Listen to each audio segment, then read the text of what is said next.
and welcome. I bring you news stories making the rounds at this hour, and we begin with dozens killed as armed groups attack Syrian military in structure in massive attack. No less than 3 dead as heavy snow hits South Korea. UK police open new investigation into Al-Fayyad Associates, and Elon Musk urges deleting US Consumer Protection Bureau. Stay with me for these and more stories. Beginning with, according to report in northern Aleppo province, lots of Syrian army soldiers and rebel fighters have been killed where Hayat Tahrir al-Sham HTS armed group and allied forces have overrun at least 10 areas under the control of Syrian President Bashar al-Assad's military. Nearly 100 fighters and soldiers were killed during clashes on Wednesday following an operation launched by HTS, which controls a large area of northwestern Syria, the UK-based Syrian Observatory for Human Rights SOHR said. Activists working with the observatory reported 44 members of the HTS killed along with 16 members of allied armed groups. Moreover, 37 members of the Syrian regime forces, including at least 4 officers of different ranks, were killed and 5 members were captured, while weapon depot, armored vehicles, machineries and heavy weapons were taken over, the observatory said in a statement.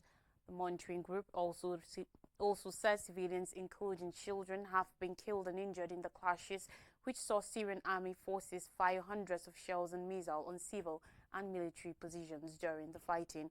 A Syrian army source said, according to reports, that HTS fighters and their allies progressed closely 10 kilometers 6 miles from the outskirts of Aleppo city and a few kilometers away from Nubal and Zara, 2 predominantly Shia towns where the Iran-backed Hezbollah group has a strong armed presence. HTS forces also attacked the Al-Nairab airport east of Aleppo, where pro-Iranian fighters have outposts. The offensive was triggered by increased air raids in recent weeks against civilians by the Russian and Syrian Air Force on areas in Syria's southern Idlib, and also to prevent any attacks by the Syrian army, which was building up troops close to the front lines with HTS and other groups. HTS, which is listed as a terrorist organization by the United States, has long been aimed by the Syrian government and Russian forces. Cutting relations to the transnational Al-Qaeda group, HTS has rebranded itself in recent years and portrays itself as a more moderate group with local aims in Syria. It has become the most powerful rebel group in southwestern Syria. Russia entered the Syrian civil war in 2015 on the side of President al-Assad as his rule looks progressively under threat from rebel forces.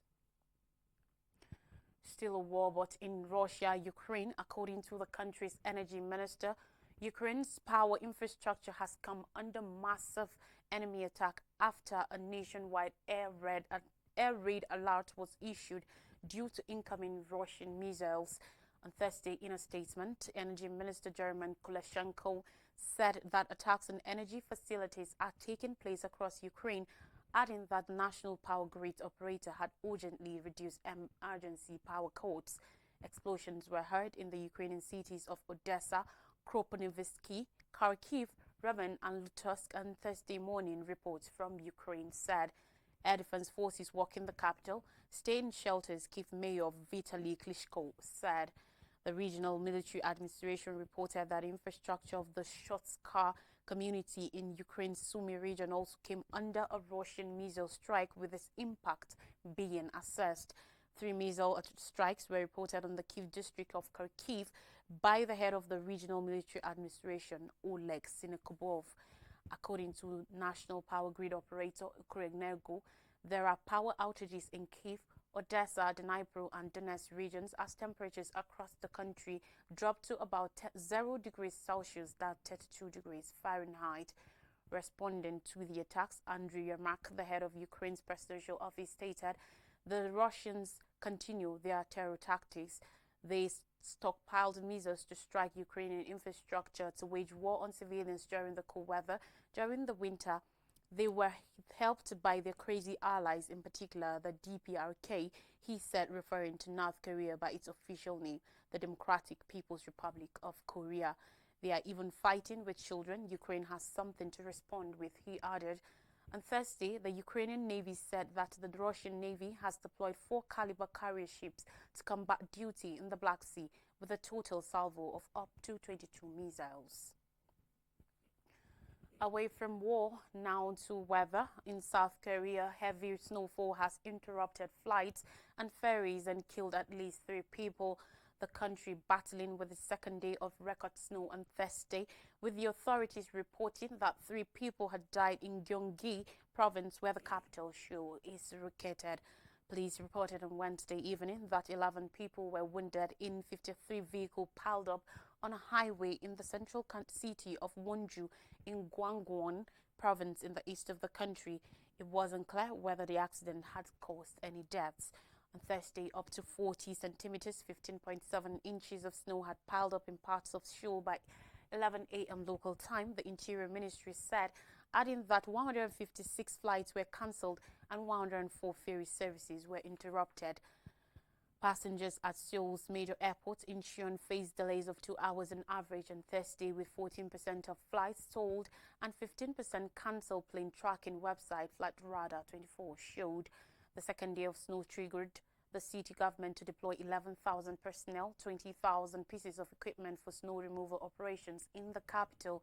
Provisional authorities said schools in Gyeonggi received permission to close on Thursday if needed. On Wednesday, Seoul recorded its heaviest November snowfall since records began more than a century ago, according to the country's weather agency. Authorities reported 131 temporary power outages, with 46 restored by the end of Wednesday. The unusually heavy November snow has been accredited to the warmer than usual temperatures of sea waters west of the Korean peninsula, encountering currents of cold air. According to report, neighboring North Korea has also received over 10 centimeters 4 inches of snow in some areas between Tuesday and Wednesday. Meanwhile, British police have announced they are probing associates of late Harrods owner Mohammed Al Fayed on suspicion of assisting and facilitating his alleged rape and other sexual abuse of female staff. On Wednesday, London's Metropolitan Police Service said it had opened the investigation after a renewed public appeal and recent media coverage led to 90 people coming forward with allegations against Al Fayed, who owned the luxury British department store Harrods between 1985 and 2010. Detectives are also reviewing earlier investigations into Al Fayed, the London Police Force said in a statement. According to the Justice for Harrods Survivors Group, over 400 alleged victims or witnesses have alleged wrongdoing by Al Fayed, who died last year at age 94. Al Fayed, who was the subject of a BBC documentary in September that detailed abuse allegations by 20 women, had denied accusations of sexual assault while he was alive and was not charged with any crimes. Police have acknowledged receiving allegations against the late Egyptian billionaire, whose business interests also included the Hotel Ritz Paris and Fulham Football Club, from 21 women before his death. Commander Stephen Clayman of the Specialist Crime Command said, and I quote, "This investigation is about giving survivors a voice despite the fact that Mohammed Al Fayed is no longer alive to face prosecution. However, we are now pursuing any individual suspected to have been complicit in his offending, and we are committed to seeking justice." Clayman said the force was determined to regain public trust following past events that had damaged confidence in its approach. "We encourage anyone who has information or was affected by Al Fayed's actions to reach out to us. Your voice matters, and we are here to listen and to help," he said. The Metropolitan Police earlier this month referred itself to the independent police watchdog after 2 alleged victims made complaints about the handling of investigations into Al Fayed. The Independent Office for Police conducts IOPC probe relates to investigations from 2008 and 2013. Elon Musk, tech billionaire, has stated support for discarding a federal agency in the United States created to protect consumers from predatory financial practices. On Wednesday, he called for an end to the Consumer Financial Protection Bureau, CFPB, an independent watchdog agency with oversight over banks and other financial institutions, in an early morning message on his social media platform X. Musk is set to advise the administration of President-elect Donald Trump in the new year in a newly established role to slash government bureaucracy. Trump announced his plans for the Department of Government Efficiency, or DOGE, on November 13th, with Musk and fellow entrepreneur Vivek Ramaswamy at its head. The president-elect described the department as a commission that will provide advice and guidance from outside of government to restructure federal agencies. An entrepreneur known for the rocket company SpaceX and the electric car business Tesla, Musk has already begun to name federal agencies he feels should come on the chopping block. On Wednesday also, he asked viewers to weigh in on what should happen to the budget for the Internal Revenue Service (IRS), the agency responsible for collecting federal taxes. The most popular result was to have its budget deleted. Musk later responded affirmatively to a commentator who called for the Department of Government Efficiency to audit the IRS. Musk's comment about the Consumer Financial Protection Bureau, however, is one of the most direct signals yet that the agency could come under attack during Trump's second term. Founded in July 2011, the Bureau was a reaction to the 2007 financial crunch, which was triggered by predatory lending in the U.S. housing market. The result was a great recession that saw economic losses across the world. To avert a similar crisis from happening again, Congress passed the Dodd-Frank Act to overhaul the financial regulatory system. New agencies were tasked with monitoring and maintaining the health of the U.S. financial system. The Consumer Financial Protection Bureau in particular was formed to gather consumer complaints, probe them and suss out unfair, deceptive and abusive practices. On more stories now, Haiti, gang violence displaces 21,000 children displaced in 2 weeks. 41,000 people since 11 November have been forced to flee their homes due to escalating violence and insecurity in Haiti's capital, the International Organization for Migration (IOM) has said. Rights groups Save the Children approximates almost 52%, or over 21,000, are children, several of whom have been forced to move numerous times in the past 2 years. According to the newest International Organization for Migration (IOM) figures, this is highest wave of displacement since January 2023. It has forced numerous children to seek refuge in overcrowded schools, proposed as shelters, or with host families, often with little to no access to clean water, food, or healthcare. On Wednesday, Save the Children called for full, unrestricted access for aid workers and life-saving supplies across Haiti, particularly in Port-au-Prince, to fight hunger and extreme acute malnutrition, and for all parties to do their utmost to protect children. The newest wave of violent driving displacement comes as the number of children in Haiti recruited by gangs has surged by 70% in the last year, according to the United Nations. Many of those children have been forced to join gangs, while others have joined as a means of survival. Violence has exploded in the capital after Haiti fired and replaced its interim prime minister amid political infighting and corruption allegations against members of a transitional council formed to restore democratic order to Haiti. The United Nations approximates that gangs control 85% of the city. A Kenya-led police mission has failed to change the balance of power on the ground. We take a quick break now, and when we come back, I'll bring you stories from Nigeria. Please stay with us.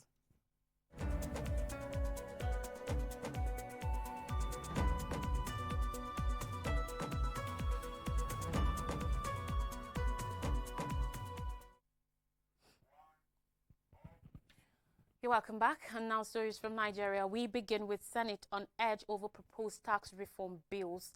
The Senate was overwhelmed in first conflict, with many northern senators opposed letting the Federal Inland Revenue Services (FIRS) Chairman Zacchaeus Adedeji and his team entry into the chamber for a briefing on the 4 proposed tax reform bills.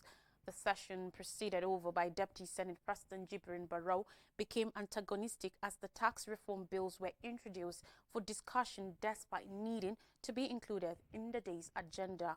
The commotion started when Senate Leader Okpeyemi Bamidele invoked Order 12 subsection 1 to suspend Senate rules, allowing the FIRS chairman and tax experts to present clarifications on the bills. Bamidele's motion received support from Barrow, who permitted the guests to enter the chamber. However, former Deputy Senate leader Abdul Ningi quickly objected, referencing Senate standing orders restricting non-senators' access during sessions. Barrow dismissed Ningi's concerns, proclaiming that the experts were invited for a vital national discussion. Dissatisfied with this ruling, Ndume, a former Senate Majority Leader, vocally opposed the move, arguing it was improper to host outsiders in the chamber without prior notice in the order paper. This triggered an intense exchange between Ndume and Barrow, with Ndume's frustration triggering the atmosphere into chaos. The Senate's proceedings were effectively suspended as Ndume reacted sharply to Barrow's remarks that the session was focused on facts, not rhetoric. Ndume took issue with Barrow's choice of words, taking him to raise another point of order in protest. Barrow maintained that the term was used widely and not directed at Ndume specifically. In response, Ndume insisted on adhering to proper procedures, stressing that any discussion involving the tax reform bill should be officially included in the order paper. Notwithstanding Ndume's efforts to rally support among his fellow northern senators for walkout, he found no allies. Ultimately, he returned to his seat and unwillingly listened to the briefing from the presidential team. Notably, Ndume had earlier voiced opposition to the tax reform bills when they were submitted to the National Assembly by President Bola Tinubu. Central to the controversy is the proposed alteration of the value-added tax VAT sharing formula within the Nigeria Tax Administration Bill, which seeks to reduce the federal government's share from 15% to 10% and change how VAT is allocated among states based on company headquarters rather than consumption location. The bill stipulates that the distribution of VAT revenue will be allocated as follows: 10% to the federal government, 55% to state governments and federal capital territory, and 35% to local governments, with a portion based on derivation principles. Additionally, a contentious proposal is to slowly surge the VAT rate from 7.5% to 10% in 2025, then to 12.5% from 2026 to 2029, ultimately reaching 15% by 2030, aligning with VAT rates in other African nations. Talking judicial matters, Yahaya Bello remanded in EFCC custody. Case adjourned on Wednesday. Justice Marian Anine of the Federal Capital Territory High Court in Abuja ordered the remand of an ex-Kogi State Governor, Yahaya Bello, in the custody of the Economic and Financial Crimes Commission, EFCC. The judge also adjourned till December 10, 2024, to rule on his bail application. Bello and two others, Shaibo Oricha and Abdusalam Hudu, are facing 16 counts brought against them by the EFCC. The defendants were accused of conspiracy, criminal breach of trust, and possession of unlawfully obtained property. Justice Aneni fixed the date to rule on the defendant's bail application after taking arguments for and against the bail request by Bello's lawyer, Joseph Daudu, and the prosecution's counsel, Kemi Pinheiro. Bello and his co-defendants, meanwhile, had earlier pleaded not guilty to the charges when it was read to them. He, who had been bailed for arraignment since April, presented himself on Tuesday to the EFCC before Bello was billed to answer to the 110.4 billion naira charge preferred against him before Justice Aneni. He was earlier billed to take his plea before Justice Emeka Nwite of the Federal High Court in Abuja in another pending alleged 84 billion naira charge brought against him by the Commission. Bello's appearance in court on Wednesday made it the first time he will be present to take his plea. On Wednesday, after the defendants took their plea, Bello's counsel Dauja moved a bail application with the EFCC counsel Kemi Pinheiro opposed, saying it had expired in October. The defense counsel, however, clarified, saying, and I quote, the only relevant application before the court is the motion for bail in respect of the first defendant, Bello, which was filed on November 22nd. He added that the bail application was also supported by a written address. And finally, on the news, marketers threaten boycott as NNPCL adjusts petrol price. Oil marketers have drawn the conditions that will make them patronize the freshly rehabilitated Port Harcourt Refinery Company in Rivers State. The dealer stated PHRC, under the management of the Nigerian National Petroleum Company NNPCL, must distribute its refined petroleum products below the prices of Dangote Petroleum Refinery. on Wednesday. However, the NNPCL, in reaction to claims that its petrol price was about 1,045 naira per litre, stated that the refinery had yet to release its prices as products from the plants were currently dispensed to only NNPCL stations. Olufemi Soneye, the oil firm's spokesperson, disclosed that the company was still reviewing its prices and had yet to begin bulk sales as its purchasing portal remained short. Meanwhile, it was also gathered on Wednesday that oil marketers imported 105.67 million litres of petrol into the country in 5 days. Marketers confirmed that NNPCL was selling petrol at 1,045 naira per litre, emphasizing that they may be forced to opt for petrol importation as a means of meeting local demand. According to report, a total sum of 78,800 metric tons representing 105.67 million litres of petrol was imported into the country in the last 5 days spanning November 23rd and November 28th. The 60,000 capacity Port Harcourt refinery on Tuesday resumed operations after years of inactivity, drawing initial praise from Nigerians and industry stakeholders. The NNPC said the freshly rehabilitated complex of the old Port Harcourt refinery, which had been revamped and upgraded with modern equipment, is operating at a refining capacity of 70% of its installed capacity, adding that diesel and fuel oil will be the highest output from the refinery with a daily capacity of 1.5 million litres and 2.1 million litres respectively. This is followed by a daily output of straight run gasoline blended into 1.4 million litres of premium motor spirit petrol, 900,000 litres of kerosene and low fuel oil of 2.1 million litres. It was stated that around 200 trucks of petrol will be released into the Nigerian market daily. However, claims that the national oil firm's PMS price was higher than that of Dangote stoked diverse reactions from marketers. Dangote presently sells its petrol at 970 naira per litre, while imported petrol is around that same price. To refresh your memories, dozens killed as armed groups attack Syrian military in Aleppo. Russia strikes Ukraine's energy infrastructure in massive attack. No less than 3 dead as heavy snow hits South Korea. UK police open new investigation into Al-Fayed's associates, and Elon Musk urges deleting US Consumer Protection Bureau. And that's all on the news. Thanks for watching. Bye for now.